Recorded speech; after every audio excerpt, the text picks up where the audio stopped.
हाँ भाई, डियाब्लो और रिंगी भिड़ चुके हैं। गी के मिशन को पता लग गया है कि रिमरू ने टीम में उसको नाम दे दिया है। इस चैप्टर के अंदर काफी कुछ है, तो चलो ये चैप्टर शुरू करते हैं। तो चैप्टर स्टार्ट होता है ग्रैंडबल, रिमरू और हिनाता की फाइट से। यहाँ पे ग्रैंडबल ने सारे पैलेडियंस को पेल दिया। यहाँ होता है कि इस टाइम पे पैलेडियंस बहुत ज्यादा वीक है, शायद मेरे सामने कोई खड़ा भी नहीं हो पाएगा। हिनाता कहती है शायद तू मेरे से लड़ना चाहता है। रिमरू सोचता है कि ग्रैंडबल का पूरा ध्यान हिनाता के ऊपर है, तो शायद मुझे शियोन और बच्चों की हेल्प करनी चाहिए कैथेड्रल के अंदर जाके। तभी ग्रैंडबल बोलता है डीमन लॉर्ड रिमरू ये गैंग तेरे को बिजी रखेगी। एंड हम देखते हैं कि बहुत सारे अदर वर्ल्ड के बच्चे आ रहे होते हैं जो कि ग्रैंडबल के कंट्रोल के अंदर होते हैं। तो रिमरू सोचता है कि ग्रैंडबल को ऐसा तो नहीं लग रहा कि मैं इन बच्चों को मारूंगा नहीं, हाउ पैथेटिक। एंड तभी हम देखते हैं कि रिमरू एक बच्चे को नॉकआउट कर देता है एंड उसका स्पेल भी डीएक्टिवेट कर देता है। पर दिक्कत ये है कि वो बहुत सारे बच्चे रिमरू को ये चीज सब पे एक एक करके करनी पड़ेगी। एंड रिमरू ये चीज समझ जाता है कि ग्रैंडबल ये तो नहीं सोच रहा होगा कि वो बच्चे उसको मार देंगे। ग्रैंडबल सिर्फ यहाँ पे रिमरू का टाइम वेस्ट करना चाहता है। बट रिमरू डिसाइड करता है कि वो अपने कंपेनियंस पे ट्रस्ट करेगा। एंड दूसरी साइड पे हम देखते हैं डियाब्लो और रेन की फाइट भी स्टार्ट हो चुकी है। रेन डियाब्लो पर अटैक करे जा रही है, पर डियाब्लो से उनको डॉज कर रहा है। तो रेन बोलती है कि मैं सिर्फ बैटल भी नहीं बोल सकती जब तुम मेरे से भागे जा रहा है। तो डियाब्लो उसको बोलता है मैं जैसे भाग नहीं रहा हूँ, तो इतनी ज्यादा वीक है कि मेरे को एफर्ट्स भी नहीं डालने पड़ रहे। My boy is just over farming right now. तो रेन बोलती है तो अभी एक लूजर की तरह साउंड कर रहा है, कहीं ऐसा तो नहीं तो अपनी नई बॉडी की पावर्स भी एक्सेस न कर पाए हो। फिर रेन सोचती है डियाब्लो भी हमारे से एक प्राइमोर्डियल डीमन है, बट वो हम सबसे अलग है। हम सब इवॉल्व होने की कोशिश करते हैं, डियाब्लो बस अपने मजे में ही रहता है। और जबकि एक बार गी और डियाब्लो ने ड्रॉ तक फाइट भी की थी, बट उसके बाद गी फिजिकल वर्ल्ड में मैनिफेस्ट हो गया, बहुत पावरफुल बन गया। और जबकि डियाब्लो से अपने मजे कर रहा था। एंड रेन की नजर में ये सब बहुत ज्यादा गलत है। उसके हिसाब से डीमंस को सिर्फ इवॉल्व होने की कोशिश करनी चाहिए। एंड इसी वजह से रेन को डियाब्लो बहुत गुस्सा भी आता है। बट जब तक रेन ये सब सोच रही होती है, डियाब्लो उसके ऊपर मल्टी लेयर डिसइंटीग्रेशन कास्ट कर देता है। एंड जब तक रेन नोटिस करती है तब तक बहुत देर हो चुकी होती है। तो रेन डियाब्लो से पूछती है तूने ये सब कास्ट कब कर दिया। डियाब्लो कहता है मैं इसको बहुत टाइम से कास्ट कर रहा हूँ, बट तू इतनी ज्यादा वीक है तूने नोटिस ही नहीं। तेरे से फाइट करना बहुत बोरिंग है। तूने मेरे वंडरफुल मास्टर के बारे में उल्टा सीधा बोला था ना, अब तू जल के राख हो जा। तो फिर डियाब्लो बोलता है कि मेरे को देखो प्रेस करना चाहिए डायरेक्ट हिट अवॉइड करने के लिए, पर तू टेस्टोरोसा के सामने खड़ी भी नहीं हो सकती इस लेवल पे। तो फिर रेन पूछते है टेस्टोरोसा कौन है। तो डियाब्लो बोलता है तू छोड़ना, तेरे काम की चीज थोड़ी ना है। एंड अब डियाब्लो सोचता है कि उस इंसेक्टॉइड का क्या करना जो शियोन अकेले लड़ रही है, क्योंकि शियोन शायद उसका मुकाबला ना कर पाए। बट शियोन ने बोला कि वो उस पर ट्रस्ट करे। एंड अगर अब डियाब्लो वापस जाएगा तो शायद वो डिसरिस्पेक्टफुल होगा शियोन के लिए। एंड सोचता है क्या पता रिमरू भी यही चाह रहा हो कि शियोन अपने से स्ट्रॉन्ग बंदे से फाइट करे एंड और पावरफुल बन जाए। एंड अगर अब मैं वहां पे गया तो शायद ये मेरे मास्टर की इंसल्ट होगी। ना इतना बड़ा पाप मैं कैसे कर सकता हूँ। बट रेन उसके पीछे खड़े होकर सोच रही होती है शायद डियाब्लो दोबारा से कुछ गलत ही सोच रहा है। एंड फिर डियाब्लो रेन को बोलता है कि मैंने डिसाइड किया था कि मैं तेरे से मिलूंगा, तेरे को मारूंगा और चला जाऊंगा, बट अब मेरा प्लान चेंज हो गया है। तो अपने एक स्पेल यूज कर रही है ना, स्पेल को हटा और मेरे को अपनी और अपने मास्टर की रियल बॉडी दिखा। तो रेन इरिटेट होकर बोलते तू अभी डीमन प्लेयर बनाए और अपने नखरे देख ले। एंड तभी हम वहां पर देखते हैं कि रेन अपना स्पेल हटा देती है एंड गी क्रिम्सन उसके सामने आके खड़ा हो जाता है। एंड फिर उनकी बातें स्टार्ट हो जाती हैं। तो गी बोलते हैं कि मैं श्योर हूँ तूने ये स्पेल बहुत पहले ही देख लिया होगा, तो फिर तूने रेन के ऊपर डिसइंटीग्रेशन कास्ट क्यों किया, इतना बड़ा स्पेल। तो फिर डियाब्लो बोलता है कि अगर मैं कुछ फ्लैशिंग नहीं करता तो तू शायद मेरे अंदर इंटरेस्ट भी नहीं लेता और रेन को लेकर यहाँ से चला जाता। और वैसे भी कौन सा ये पार्लाइटिक डिसइंटीग्रेशन जैसा स्पेल हमारा कुछ बिगाड़ सकता है। सच में वो मोस्ट पावरफुल होली स्पेल है डियाब्लो। तो फिर गी बोलता है कि मैं भी इससे बिना खरोच के बाहर नहीं आऊंगा अगर इसकी डायरेक्ट हिट मेरे पे लगी तो फिर डियाब्लो कहता है हाँ अगर डायरेक्ट हिट लगी तो ना। एंड फिर दोनों हंसना स्टार्ट कर देते हैं। एंड रेन ये देख के बहुत इरिटेट हो रही होती है। एंड उसके बाद डियाब्लो गी की बातें स्टार्ट होती है। एंड गी पहले तो शॉक होता है डियाब्लो एक डीमन प्लेयर बन चुका है। फिर ब्लैंक, जॉन, वियोला सब तो आपस में फाइट करती रहती है। एंड डियाब्लो को कभी भी कोई भी इंटरेस्ट था ही नहीं इवोल्यूशन में।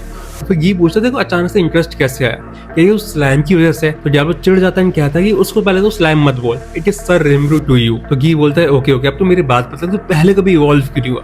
तो डियाब्लो बोलता है कि मैं तेरे क्वेश्चन का आंसर तो एक क्वेश्चन से ही देता हूँ कि हमसे ज्यादा स्ट्रॉन्गेस्ट कौन है। तो गी बोलता है शायद कोई भी नहीं, हो सकता है ट्रू ड्रैगन्स हो, बट वो एक नेचुरल फिनोमेना है, तो हमसे ज्यादा स्ट्रॉन्गेस्ट तो कोई भी नहीं है। तो फिर डियाब्लो बोलता है एग्जैक्टली, तो अगर मैं और इवॉल्व होता और स्ट्रॉन्ग बन जाता तो सारी फाइट्स वन साइडेड हो जाती, तो फिर मजा क्या रह जाता।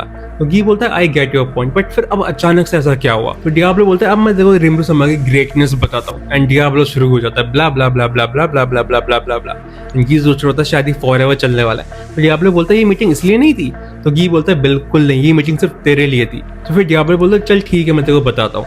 रिमरू और उसके companions day by day evolve हो रहे हैं, बहुत स्ट्रॉन्ग बन जा रहे हैं। एंड उनको देख के मेरे को मोटिवेशन मिली, क्योंकि अगर मैंने मेहनत नहीं की तो शायद मैं भी पीछे रह जाऊंगा। एंड ये सुनकर गी शॉक हो जाते कि एक टाइम पे डियाब्लो को कुछ भी इंटरेस्ट नहीं था और अब डियाब्लो को देखो। फिर डियाब्लो को बताता है कि जो इंसेक्टॉइड नॉर्थ को गार्ड कर रहा था वो वहां से हट चुका है, तो शायद अब मेरे डीमंस वेस्ट में हंगामा कर रहे होंगे।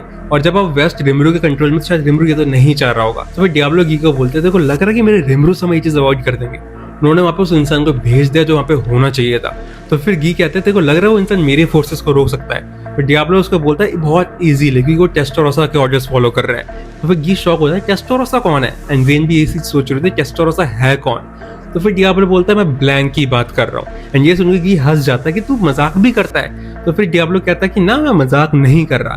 तो फिर गी सीरियसली उससे पूछता है कि ऐसा कौन है जो ब्लैंक को नाम दे सकता है। फिर वो कहता है मेरे रिमरू समा, और रिमरू समा वहीं पे नहीं रुके, एंड ये सुनकर गी डिप्रेशन में चले जाता है कि इतने सालों के लिए उन्होंने वर्ल्ड का बैलेंस बना रखा था, एंड अब एक स्लाइम आया उसने सब कुछ ऊपर नीचे कर दिया। chaos created for a reason। And फिर गी बोलता है कि तूने बोला कि रिमरू वहां पे नहीं रुका, तो इसका मतलब क्या, तू आगे बताएगा। तो फिर डियाब्लो बोलता है हाँ रिमरू समा ने अल्टीमा करेरा को भी अपना अंडर ले लिया है। तो फिर गी पूछता है अल्टीमा करेरा कौन है, तू बताना चाहेगा। तो फिर डियाब्लो बोलता है इतनी सिंपल सी तो बात है, वियोले और जॉन और कौन होंगे। एंड ये सुनते गी की आत्मा बाहर निकल जाती है, रिमरू कर क्या रहा है, सोच क्या रहा है। एंड एक बात समझ में आता है डियाब्लो एक वियर्ड हो तो वो शायद रिमरू के साथ में चला गया होगा, बट डीमनस ट्रियोस भी रिमरू में ऐसा किया कि उसने 4 प्राइमोर्डियल डीमंस को टेम कर रखा है। इन सबका समझ में आता है, बट ब्लैंक भी द प्राउडेस्ट ऑफ ऑल वो कैसे रिमरू को सर्व कर सकती है। ये सब सोच ही रहा होता, तभी डियाब्लो बोलता है चल मैं तेरे को पूरी कहानी बताता हूँ। मेरे को चाहिए था जो मेरे छोटे मोटे काम कर सके, जैसे कि किसी नेशन पे कब्जा करना है, किसी को मारना है, छोटे मोटे काम करने के लिए मेरे को लोग चाहिए थे ताकि मैं रिमरू समा को चाय पिला सकूं पूरे टाइम। बट मेरे को इतना कोई वीक भी नहीं चाहिए जो मेरी रिमरू समा की बेइज्जती करवाते।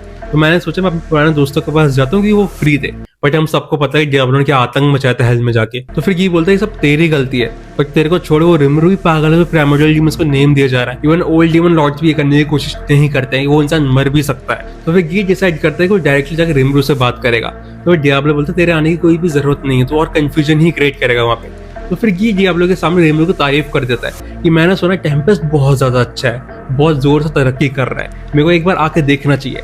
एंड बस इतना सुनते डियाब्लो खुश। डियाब्लो के सामने कोई रिमरू को तारीफ करे तो डियाब्लो उसके हाल पर चूमने लग जाए। यही सेम बात गी बोलता है कि डियाब्लो को बनाना बहुत आसान है, बस रिमरू की तारीफ कर दो। एंड इसके बाद गी और रेंज वहां से चले जाते हैं। एंड फिर डियाब्लो सोचता है कि मैंने तो गी को संभाल लिया, बट क्या रिमरू समा गी को संभाल पाएंगे, मेरे को और ज्यादा स्ट्रॉन्ग बनना पड़ेगा ताकि मैं रिमरू समा को कोई प्रॉब्लम ना आने दूं। अगले सीन में हम देखते हैं डीमन लॉर्ड ल्यूमिनस को, जो कि लेटी हुई है, बाहर फाइट चल रही है, यहाँ पे ये आराम कर रही है। बट ल्यूमिनस नो की ग्रैंड को इस आर्क के बारे में पता है जहाँ पे हमने हीरो को सील कर रखा है, एंड हो सकता है कि वो इस लड़की को रिलीज करने के लिए यहाँ पे आ रहा हो। तो लूमिनस ऑलरेडी वहीं पे उनको इंतजार कर रही होती है, एंड तभी वहाँ पे लैपलेस आ जाता है। लूमिनस उससे बोलते तू मेरे को अपना नाम बता, एंड लैपलेस लूमिनस को बोलता है शायद तू ही है मेरी dear demon lord Valentine Luminous. And होमिस इसके साथ में हमारे चैप्टर यहीं पे खत्म होता है। एंड आई होप तुमको ये चैप्टर पसंद आया होगा, और अगर तुमको ये वीडियो अच्छी लगी है तो कमेंट सेक्शन में बताना जरूर। एंड अगले चैप्टर में और भी ज्यादा हंगामा होने वाला है, तो तुम चैनल को सब्सक्राइब कर दो, एंड शायद 2 दिन के अंदर जुजुत्सु काइसेन के ऊपर वीडियो भी आने वाली है। तो मिलते हैं नेक्स्ट वीडियो में, तब तक के लिए माता ने।